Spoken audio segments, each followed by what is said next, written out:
Teve Graça apresenta Resumos de Calqueos 2023.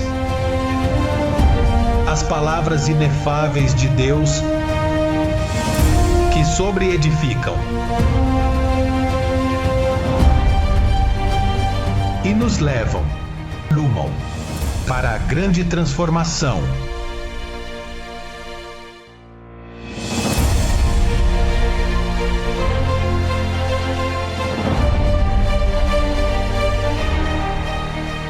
A segunda carta de Paulo a Timóteo, capítulo 2, verso 11 em diante.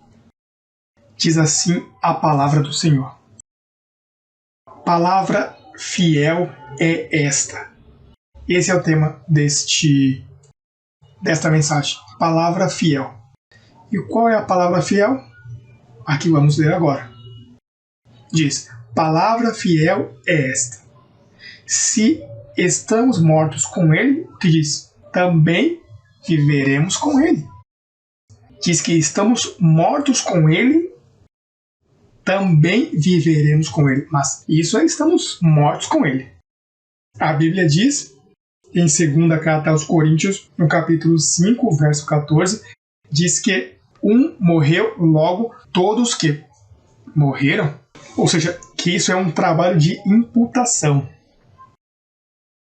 Para tu poder viver com ele, tu tens que ir pelo caminho da fé, em crer no evangelho que diz que como ele morreu, a ti se conta como morto. Que como ele morreu, tu estás morto ao pecado. O pecado já não pode se ensenhorar de ti. Portanto, tu estás em um estado de impecabilidade. A ti não se pode achar em pecado, porque um morto não se pode achar em pecado. Então, para viver, tem que primeiro tomar o passo de fé de nos ver mortos ao pecado, mortos à lei, mortos à condenação, mortos ao diabo. Então é assim que tu começas a viver, pastor. E a igreja que eu visitava antes, que eles não se veem mortos. Eles se veem vivos ao diabo, eles se veem vivos ao pecado, eles se veem vivos a todos esses rudimentos. Eles vivem? Eles não vivem. Eles ainda andam em morte. Eles andam longe de Deus. Estando com Deus, vivem longe de Deus por não conhecer a vida de Jesus que está neles. Pastor, mas todo o sistema protestante está assim? Todos os cristãos do mundo que não se vejam mortos com ele não estão vivendo, porque há uma aplicação. Se diz, se estamos mortos com ele, então ele também trabalha. Se estamos mortos com ele, então diz, também viveremos com ele. Prova bíblica, vamos a Romanos capítulo 6, verso 8. Olha que bonito que fica. Diz o verso 8. E se morremos com Cristo, cremos que também viveremos com ele. Veja que esta é a palavra fiel. Esta é uma das coisas que menos se entende. Por isso Paulo teve que fazer ênfase. Olha, palavra fiel é esta. Se morremos com ele, também viveremos com ele. Então logo tu diz, eu estou morto ao pecado, eu estou morto à lei, eu estou morto ao diabo, eu estou morto a toda a condenação. Então logo tu o confessas e crê, porque está escrito no Evangelho, a vida de Jesus automaticamente tem que se manifestar em tua vida. Gratuitamente se manifesta a vida de Jesus. E de momento tens um sorriso, de momento todos esses problemas que tu passas, porque passas, vem dificuldades na vida, e momentaneamente nos abalam e tudo mais. Mas tu és como um gato que te jogam e você sempre cai de pé. Sempre dizes, estou reinando em vida, isso é uma prova temporária. Podem te dizer o que te diga, mas é que a vida de Jesus já se manifestou em ti. Tu já te vês vivo para Deus. Hello? Então vamos para o outro. Para o outro também. O terceiro também. Se o negarmos, hello. Ele também o quê? Ele também o quê? Pastor, estamos perdidos aí. Eu pensava que a salvação não se perdia, e agora diz aí que me negará. Tu sabes que, abençoado, há versos bíblicos que eu os vejo assim, e o Senhor me diz, põe isso no departamento de espera. Tu sabes que eu levei 14 anos esperando para que me explicassem esse verso corretamente, em todo o sentido da palavra. Pastor, você esperou 14 anos? Eu lhe digo, os versos que não me gostam, eu os ponho em espera. Se o negarmos, ele também nos negará. Pois tu sabe que eu estava esperando que Deus me explicasse isso. Então tu sabes o que significa isso? Se nós negamos o pacto, se nós negamos as palavras fiéis que temos discutido, hello, porque tudo tem um contexto, verdade que sim? Se nós negamos que somos mortos ao pecado, se nós negamos nos vestir de um novo homem criado segundo Deus, se nós negamos o pacto que estamos abençoados, pois então como ele te nega?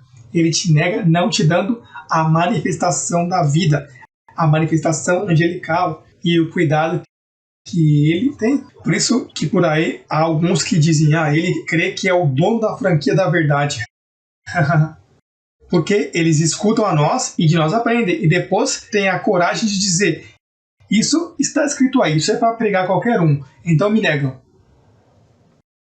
A ideia é me negar. Não, isso não é dele. Mas se é que eles não sabiam, olha, eles tinham a Paulo 14 anos debaixo do braço. Como estaria Paulo aí metido debaixo do braço? Por 2000 anos, a igreja leva a Paulo, olha, metido debaixo do braço. Todo mundo passa com Bíblia, todo mundo passa com a Bíblia aí. Mas não vê, não tem visto. Esse conceito, olha, deixa eu te explicar uma coisa. A palavra de Deus diz que nós vamos de glória, isso significa de experiência em experiência. O que significa também é que você já viu a vida de uma criança na idade de 5 anos? Agora, quando ele tem 10, é a mesma vida, na verdade, mas o que? Em outra glória. Então, quando ele tem 15 anos, é a mesma vida, mas agora tem 15 anos. Quando ele tem 20, 25, 30, então é a vida vai que de experiência em experiência. Então, Deus nos dá essa palavra e te dá na vida que se tem manifestado a ti. Ele te dá, vamos dizer, uma medida 30, na medida 10, 20, 30. E então, passam um ano e vem e te dá uma medida 35. Porque é a mesma vida. Mas como tu estás crescendo em graça, pois a palavra vai levando outra glória. Então, esses 14 livrinhos podem te durar, olha, pode durar 90 e 100 anos te dando vida. Essas 14 epístolas têm a habilidade de te dar uma glória. E se tu erroneamente dizes, eu já li as 14 epístolas, ficaste de 5 anos. Um neném de 5 anos. Já cresci. Papai, vou me casar na idade de 5 anos. Tenha cuidado com as coisas que às vezes você pensa e diz. Esses 14 livros estão escritos, esses são os mistérios ocultos de Deus, que Deus os enviou e então Deus te dá um ângulo. E enquanto tu continua em humildade crescendo, Deus te mostra outro ângulo. E logo te mostra outro, e todos os aspectos. É como uma câmera de televisão mostra uma jogada, quando estão jogando beisebol, uma partida. E então, de momento, você não viu a jogada bem, mas a câmera do centro do campo ilumina do outro lado, e do lado esquerdo, do lado direito, e então, de momento, olha, agora sim que se viu bem. Pois assim é a palavra de Deus, um dia te vai com um ângulo até outro ângulo, e vai te iluminando até que se forma esse homem criado segundo Deus, e chegas à estatura de um varão perfeito. Hello? Assim que tu entendes? Tu crês que é assim que é?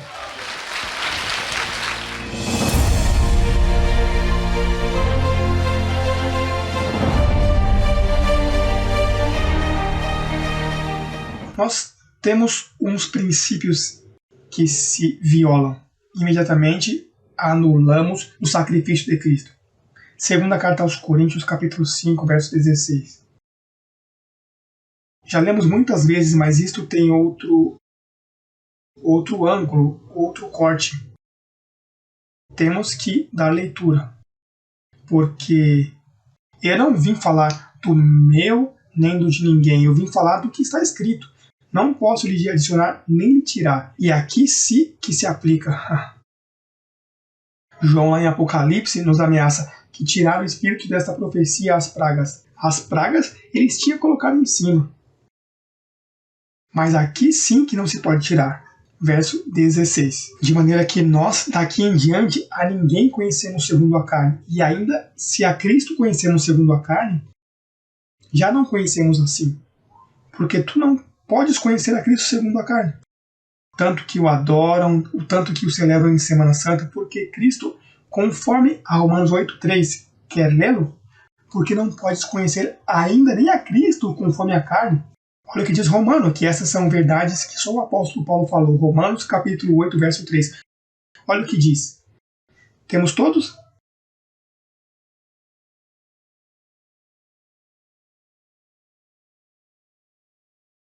Diz o verso 3. Porque o que era impossível para a lei, porquanto era débil pela carne, Deus, enviando a seu Filho em semelhança de quê? Em semelhança de carne, de pecado, e por causa do pecado condenou o pecado na carne. Como o condenou? Na circuncisão não feita à mão. Cristo veio com um corpo pecaminoso. Igualzinho. A única coisa é que ele não teve pai. Mas ele veio, ele tinha que ser assim. Tinha que ser assim porque ele era o Cordeiro de Deus, que tira o pecado, e tinha que vir sem pecado. Não podia vir de uma geração de sangue e carne. Senão que ele traria sangue de Deus mesmo. Esse foi um sangue que Deus fez. Ele gerou em Maria esse corpo, mas veio em semelhança de carne de pecado. Foi tentado em tudo. Então, podes tu conhecer a Cristo antes da cruz? Podes continuar tu com o menininho Deus? Com as doutrinas do Sagrado Coração? Com as coisas que se Maria, que se sem pecado concebeu? Maria era uma mulher. Essa sim teve pai e mãe, uma pecadora como outra qualquer. Busca a Deuteronômio capítulo 10, verso 17, para que tu vejas. Mas olha, isso não é por mim, é por ti. Porque quantas vezes tu não te vê atribulado em tua casa e te vê feito um pecador e te vê uma porcaria e aí está deprimido em tua casa? E o que diz Deus de ti? Não, se eu te aperfeiçoei, eu lancei fora o corpo pecaminoso carnal, tu estás em limpa consciência, tu és um Deus, tu és limpo, tu és igual a mim, papai. Mas então, tu entras em depressão, por quê? Porque de momento te desconecta. É o mesmo quando tu diz, Jesus é Deus para mim, e eu o escuto e me desconecto, e digo, ai pai, ai meu Deus, o que eu faço com isso? E Deus me diz, não seja cabeção, ele está te olhando em carne. A carne é uma a mais.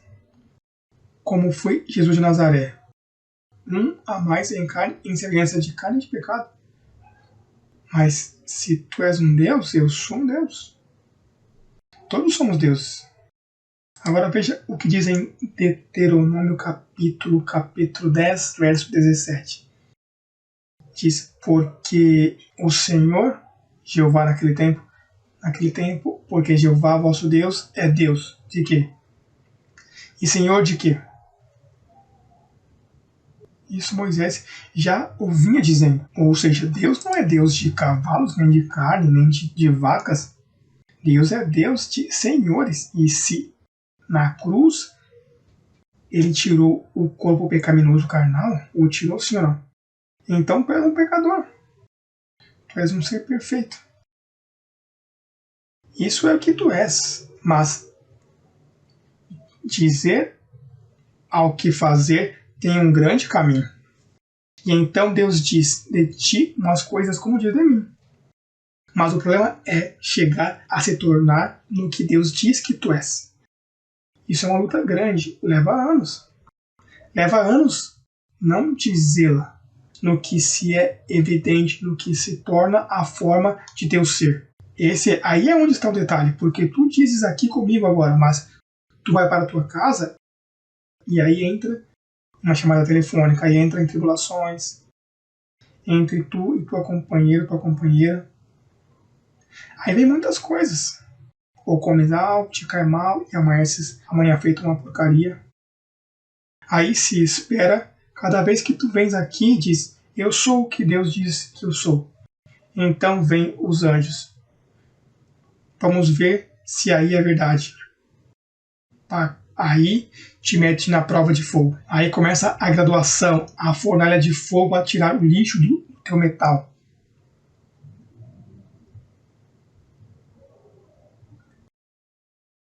Aí é que está o detalhe. Tu crê que Jesus Cristo fez quando te circuncidou com circuncisão não feita à mão, que deu sua vida por ti, para te fazer o que tu és, e só assim é que tu vai experimentar a transformação de teu corpo. Deus não pode transformar um corpo que se creia que ainda é um pecador.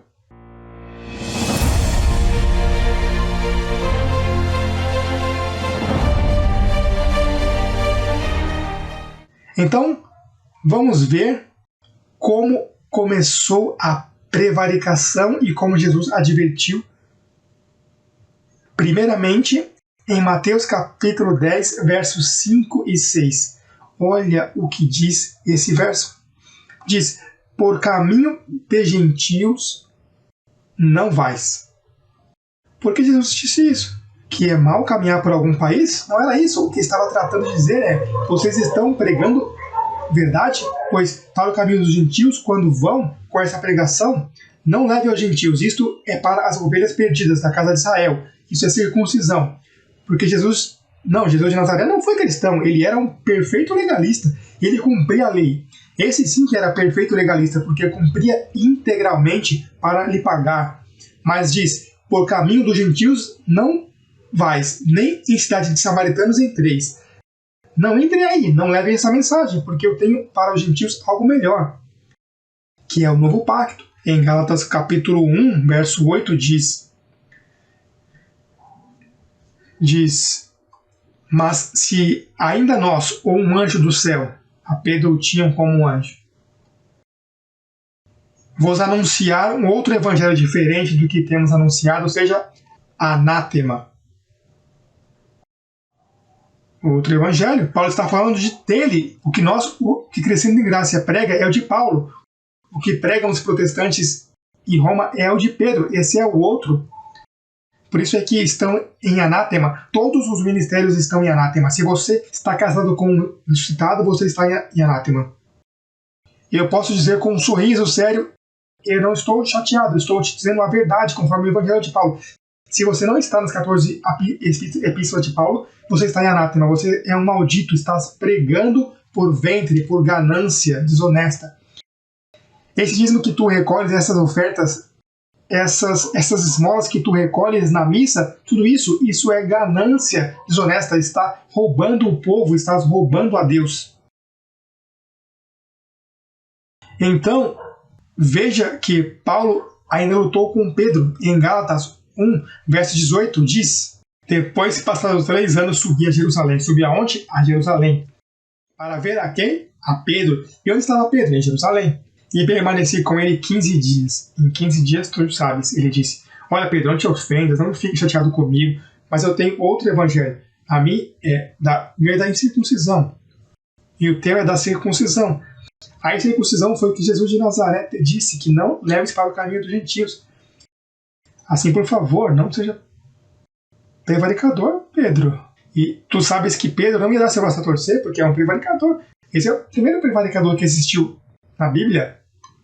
Ele sabia que Paulo estava lhe dizendo a verdade, mas dizia, não, eu não posso dar meu braço a torcer. Se eu andei com Jesus, vou mostrar a ele que ele tem razão. Não, aqui eu estou. Esqueça que esse homem está errado. Ainda em silêncio, falava com João e Tiago. E, olha, o que vocês pensam de Paulo? Mas como eram 2 prevaricadores também, imagina 3 prevaricadores juntos. Pedro, João e Tiago. Os 3 mosqueteiros, os 3 bandidos da Bíblia. Os 3 homens que estragaram o mundo.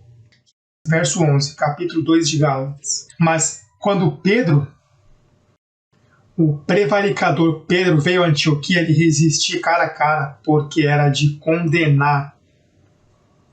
Condenar. Estava em anátema, maldito. se você ler os outros versos, ele chama hipócrita, medroso, o que não chamou o apóstolo Pedro. Então, finalmente, no verso 14, destapa a situação. Mas quando vi que estes prevaricadores não andavam retamente conforme a verdade do Evangelho, finalmente disse a Pedro diante de todos: olha, se tu, sendo judeu, vives como gentil, como tu vais misturar esses dois? Não os misture. Por isso é que o problema do sistema protestante estão misturando. Eles usam, eles usam 1 de Pedro, 2 de Pedro, 1 de João, 2 de João, 3 de João. Tu não pode misturar esses livros com o 14, abençoado. Tu estás misturando veneno ácido muriático com café. Tu não podes misturar isso. Isso te produz um curto-circuito em tua cabeça e te atortoa e te deixa hipócrita. Por isso é que você vê tanta hipocrisia no sistema religioso. Quando você lê Tiago e as epístolas de Pedro, João, Judas e Apocalipse, esses são 8 livros contaminados com os escritores que são da circuncisão. O evangelho caducado, o evangelho que venceu na cruz. Então, se você não sabe isso, você os mistura.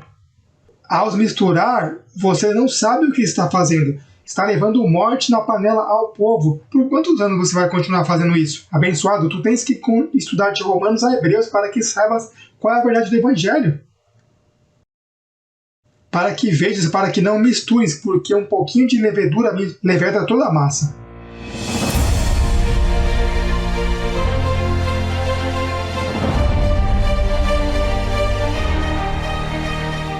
O tema se divide assim.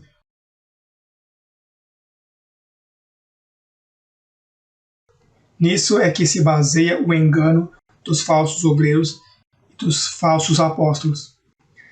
Diz o capítulo, repetindo o verso 4. Vamos ler de novo.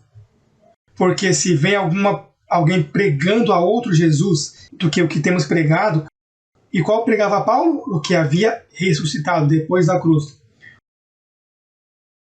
Ou se recebeis outro espírito do que tens recebido, outro espírito. Você ouviu essas pessoas que dizem, olha, te deixa levar pelo Espírito Santo?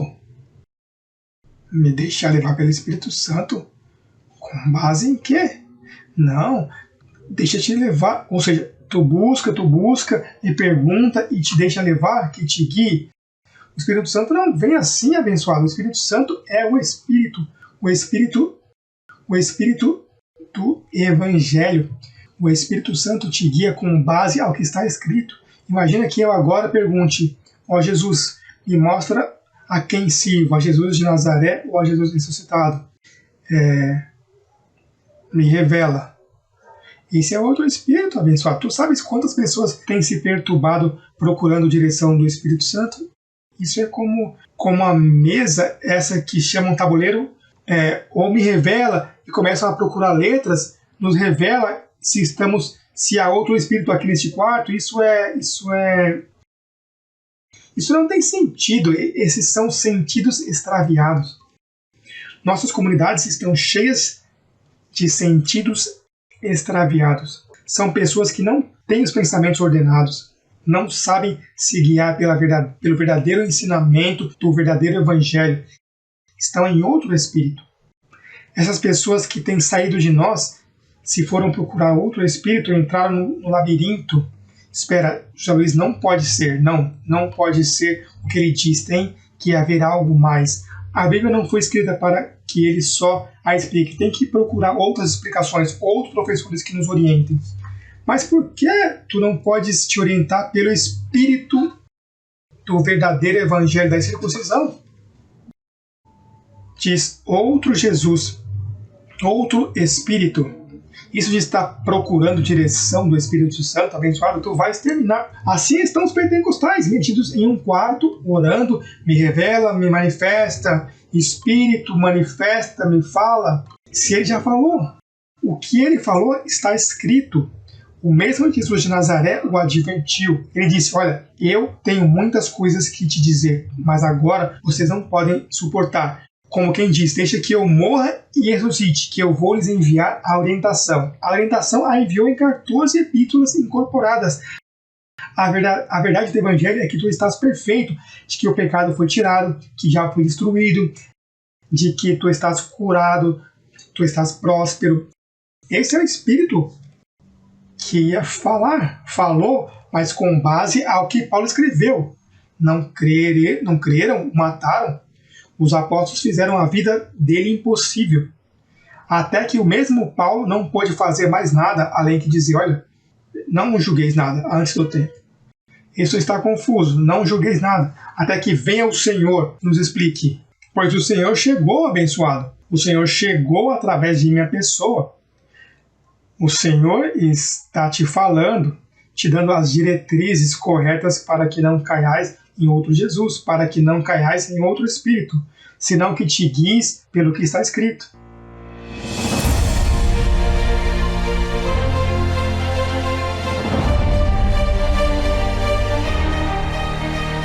O primeiro ponto de apostasia onde estão os cães, por exemplo, credos e crenças diferentes.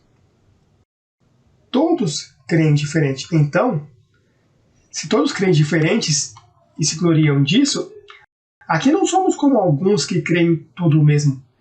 Aqui nós temos diferença, porque para isso fizeram as cores, para que façam diferença. Abençoado, tu não pode meter isso na unidade do Espírito, porque olha, como diz, lá na 1 de Coríntios, capítulo 1, no verso 12. Este é o primeiro ponto de apostasia, onde eles estão enredados, diz. No nome do nosso Senhor Jesus Cristo, que faleis todos uma mesma coisa, e que não haja entre vós divisões, senão que estejam perfeitamente unidos em uma mesma mente, em um mesmo parecer. Veja o primeiro ponto de apostasia dos cãezinhos da mãe, das filhas como se chama? Da rameira, as rameirinhas. As rameirinhas batistas, pentecostais, mormons, como eu disse antes, não estão em um mesmo parecer, não estão como tu e eu.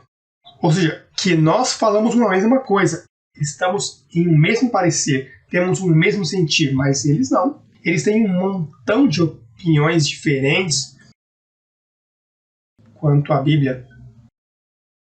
Então, estão em apostasia. Por que estão em apostasia? Porque não se submeteram a Paulo, não entenderam o evangelho da incircuncisão. Portanto, todos eles falam diferente. Olha como diz Efésios, que é algo que tu já conheces, mas pelo bem dos novos, que estão chegando recentemente ao redil, aos recém-nascidos, no capítulo 4, verso aos Efésios, diz: solícitos em guardar a unidade do Espírito, no vínculo da paz. Um corpo, um Espírito. Não é o Espírito de Cristo e o Espírito Santo e o Espírito de Jeová. Não, é um Espírito. Como fostes também chamados em uma mesma esperança de vossa vocação. Um Senhor, não são três. Isso de trindade, isso já não vai. Um Senhor, uma fé, um batismo, que é o batismo em sua morte.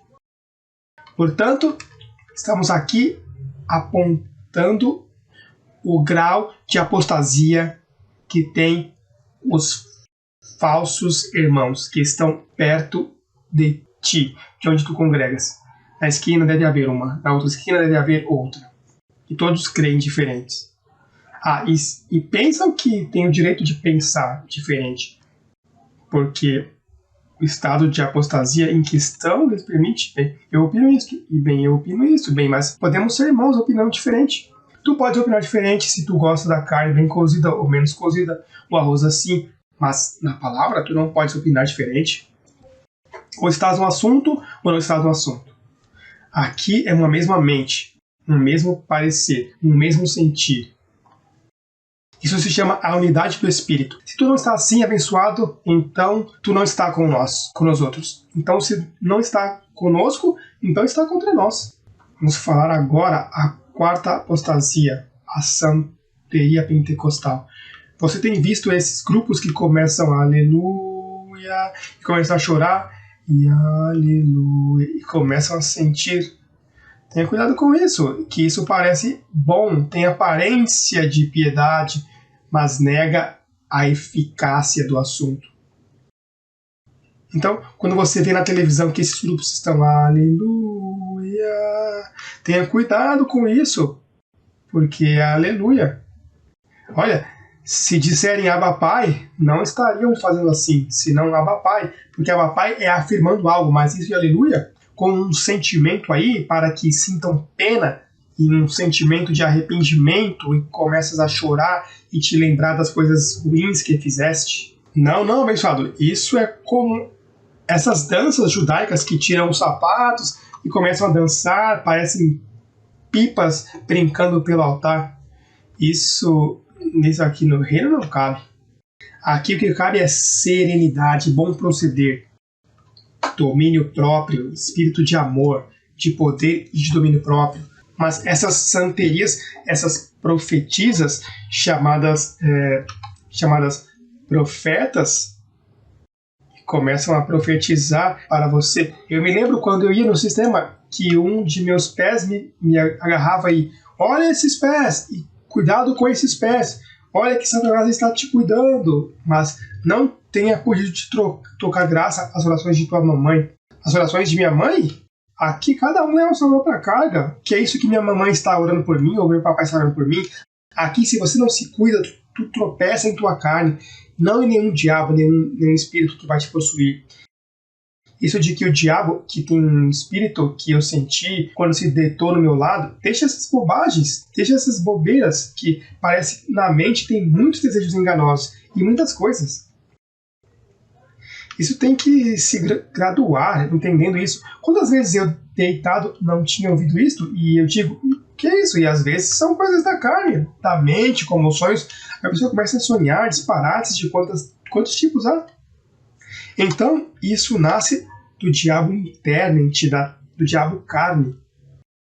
O diabo carne, os resíduos que deixou Satanás em teu corpo, em tua carne danificada. Por isso é que tem que transformá-la, porque ainda tem insinuações de mentira.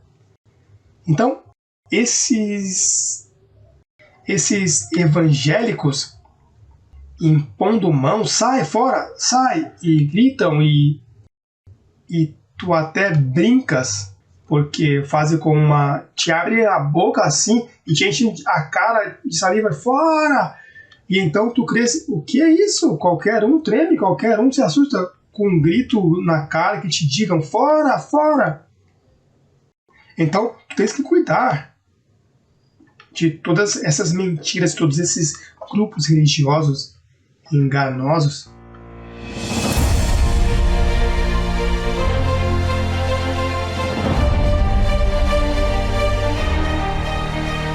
Primeiro de Pedro 5:8. Olha como diz Pedro. 5:8 diz: e sede sóbrios e vigiai, porque vosso adversário, o diabo, como um leão rugente, anda ao redor, procurando a quem devorar. Diz que anda como um leão rugente. Teve um louco por aí que escreveu um livro que se chama O Diabo Anda Solto. Não, o que anda solto és tu, mas o diabo foi destruído. Então, aqui diz que anda como um leão. E melhor, não é nem um gato. E cuidado, se é amansado. Se vê a apostasia claramente escrita pelo apóstolo Pedro. Por quê? Que diz o nosso perito arquiteto em Hebreus capítulo 2, verso 14. Posto que os filhos participam de carne e sangue, ele também participou do mesmo, para destruir ao que tinha o império da morte, isto é, ao diabo. Então, em quem tu vais crer? Em Pedro ou Paulo? Então, o que vamos fazer com uma epístola como essa? Eu arrancaria e as colocaria. Mas, bem, a nós julgam que nós temos um livrinho bem fininho, que é a nossa Bíblia, tem 14 livros. E você sabe que não é assim. O que acontece é que nós dividimos, traça corretamente a palavra da verdade. Quer dizer que pode traçar incorretamente. E isso é o que aconteceu por 2000 anos. E agora viemos para corrigir todas essas apostasias. Por isso aqui temos que continuar com os panfletinhos escritos, temos que continuar com o carqueio mundial, iluminando os olhos do entendimento das pessoas. Judas, capítulo 4.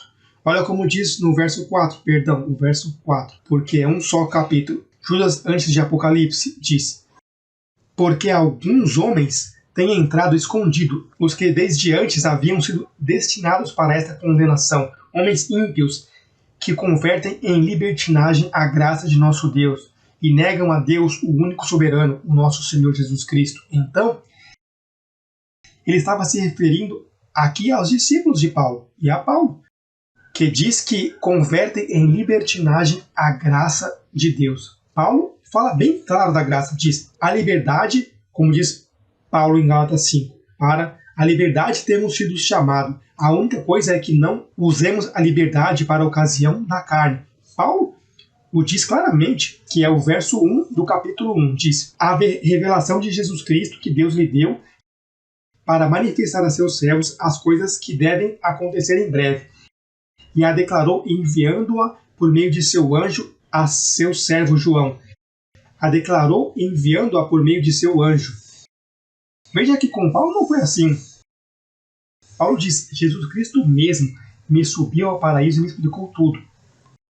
E ele diz em Gálatas capítulo 1, o apóstolo Paulo adverte que se ainda há um anjo do céu, porque já havia destruído os outros, diz o apóstolo Paulo no capítulo 1, versos 6, 8, mas se há ainda nós ou um anjo do céu, e olha o que diz João, que um anjo lhe apareceu, diz: vou anunciar outro evangelho diferente do que temos anunciado, seja anátema.